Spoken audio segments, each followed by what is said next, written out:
Bonjour. Alors aujourd'hui, présentation d'un kit que je ne pensais pas enfin avoir. Je vous raconte tout. Il s'agit du VF1S en Strike Valkyrie, issu du film Macross Do You Remember Love, un film de 1984. Mais le kit, lui, si je ne me trompe pas, date de 2014 et c'est un kit au 1 centième de Wave. Et pourquoi je ne pensais pas jamais à l'avoir? Parce que d'une part, ce sont des kits qui valent maintenant, même sur le net, facilement minimum dans les 45-50 euros.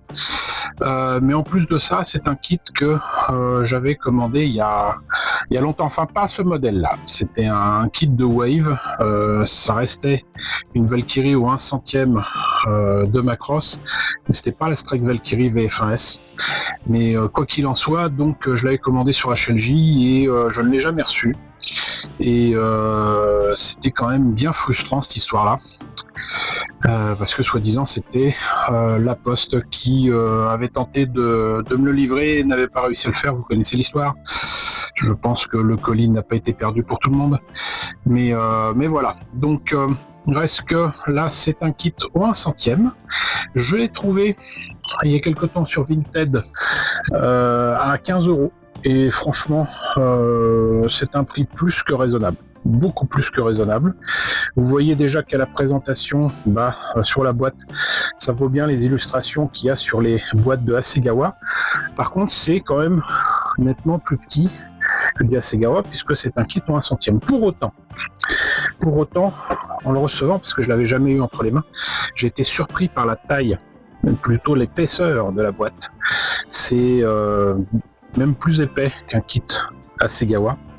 Et vous le voyez, donc c'est suffisamment ancien pour qu'il y ait encore le prix japonais ici de 4200 yens, donc ça fait à peu près, ça faisait à peu près dans les 40 euros. Et je vous disais la date tout à l'heure, je faisais appel à ma mémoire, mais voyons, je sais que j'avais vu ça, voilà.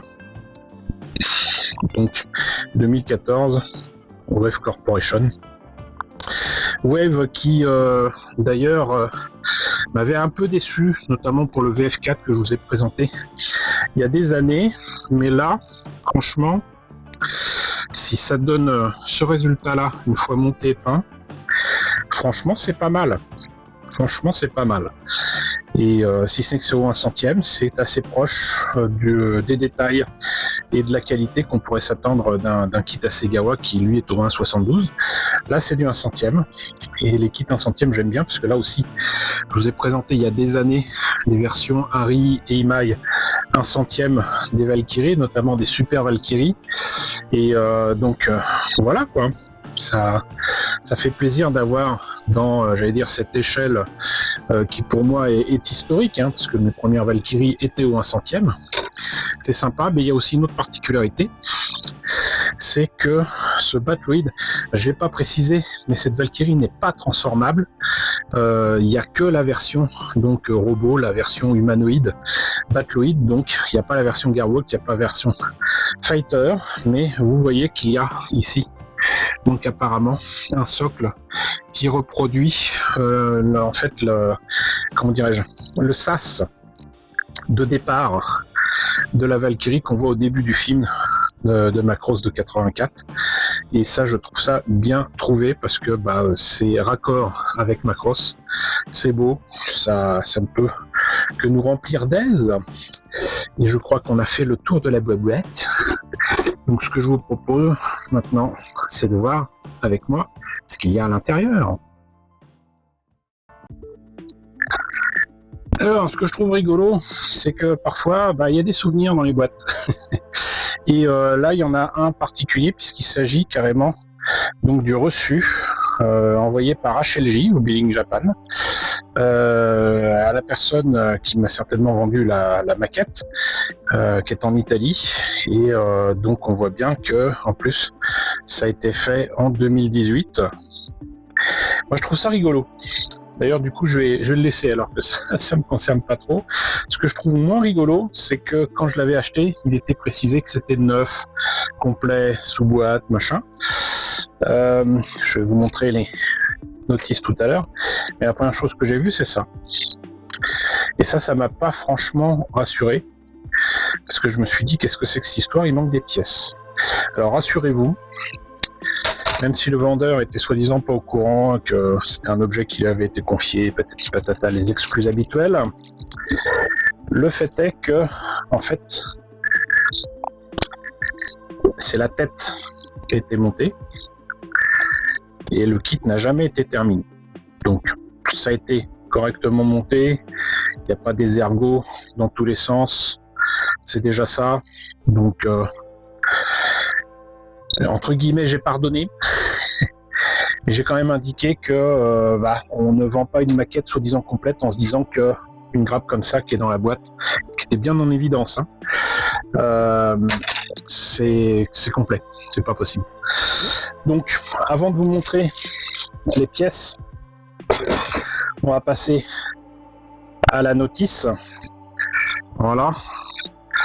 Donc du coup, on a cette Strike Valkyrie Batroid de Hikaru Ichijo, qui est donc le VF1S en Strike Valkyrie que pilote donc Hikaru, qu'on connaît sous le nom de Rick Hunter dans la version Robotech. On verra ça tout à l'heure. Et ça reprend l'illustration de la boîte.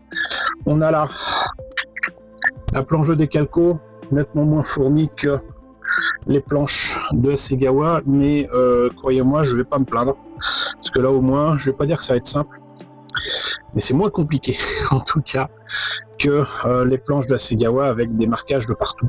Là, à la limite, peut-être qu'il manque un petit peu de marquage, mais ça m'a l'air d'être sympa. Et donc je l'aide, donc je vais pas me plaindre. Donc là, vous voyez qu'on commence effectivement par la tête, et c'est ce qui a été fait, visiblement commencer et jamais terminé. Ce que j'apprécie aussi, c'est que mine de rien, même si tout n'est pas traduit en anglais, là on a écrit Head, Body, Waist, Booster Nozzle, Beam Cannon, des trucs comme ça. Il y a une partie quand même écrite en anglais. Et donc là on continue à ce qu'ils appellent le corps, mais en fait très clairement c'est les épaules, une partie du dos, avec ce qui permettra de tenir la tête. Ensuite le reste avec du coup j'allais dire le backpack, mais c'est un peu ça, de cette Strike Valkyrie. Là on a peut-être le nez de l'appareil et le cockpit que je trouve un peu petit, mais c'est moi qui chipote. Les boosters et on va dire ce qui permet d'envoyer des missiles, le canon laser, et apparemment on n'a pas la possibilité de faire 2 booster pods normaux. On est obligé de faire en Strike Valkyrie, mais de toute façon je l'ai acheté pour ça, donc tout va bien. Là on réunit le tout avec notamment les ailes qui sont articulées, mais chacune de leur côté, mais c'est bien qui est ça. Ensuite on commence à monter les jambes. C'est articulé. Je note aussi qu'il n'y a pas de pièces à coller qui feront, comment dirais-je, qui mettront finalement en place une jointure disgracieuse. Même les pieds, c'est en un seul morceau. C'est cool. C'est vraiment très cool. Donc c'est très bien pensé. Là, on continue avec les bras. Là, par contre, je note aussi quand même que bizarrement, là je vous disais que c'était bien pour les jambes, mais là pour les bras, là par exemple, ce qu'il y a pour la Super Valkyrie et la Strike Valkyrie, c'est en 2 pièces, donc ça veut dire ponçage, ça veut dire collage, et pareil pour le bras. Et c'est pas deux pièces séparées avec le bras et la pièce d'armure qui se met dessus. Les mains sont carrées, c'est normal pour le design de la Valkyrie dans le film de Macross. Et pareil, le gun pod est en 2 morceaux. C'est un peu décevant, mais bon, j'ai vu pire avec les kits de 82 et de 84. Enfin, il y a de quoi le faire tenir sur le stand.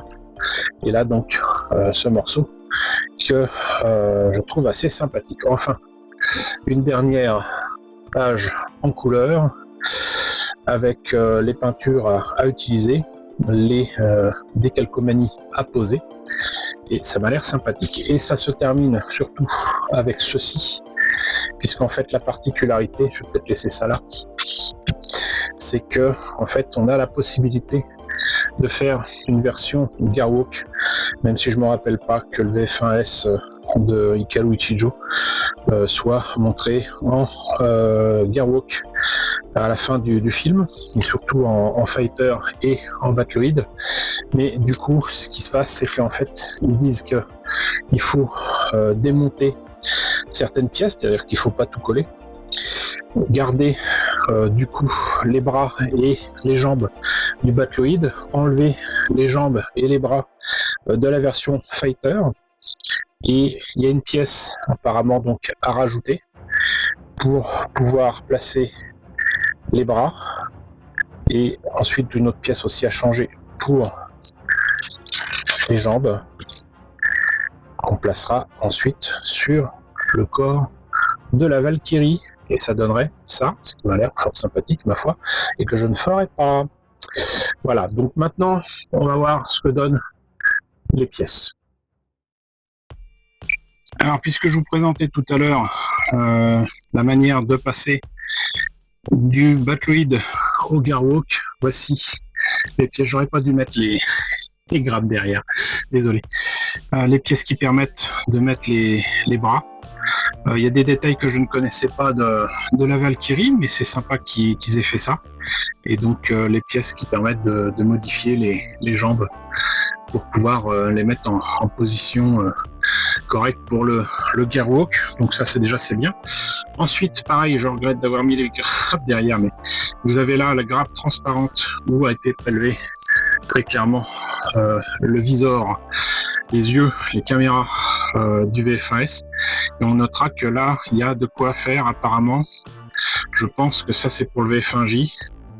Et ça, je vois assez mal là du coup. Mais j'ai l'impression que c'est quand même pour le VF1A. Voilà, donc c'est sympa, ça me fait des pièces en plus. Moi j'aime bien ça, comme vous le savez. Donc là, on a quand même des pièces de fort jolie facture, avec les détails qui vont bien, que ce soit ici pour les épaules ou les ailes.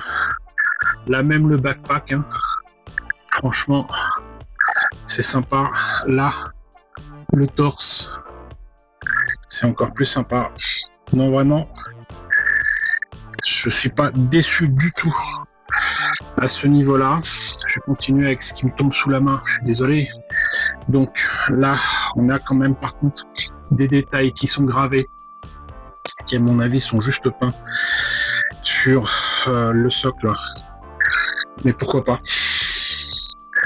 Là, on a l'intérieur, c'est vrai que j'en ai pas parlé, mais l'intérieur des pieds, où il y a exactement les mêmes détails que dans le film.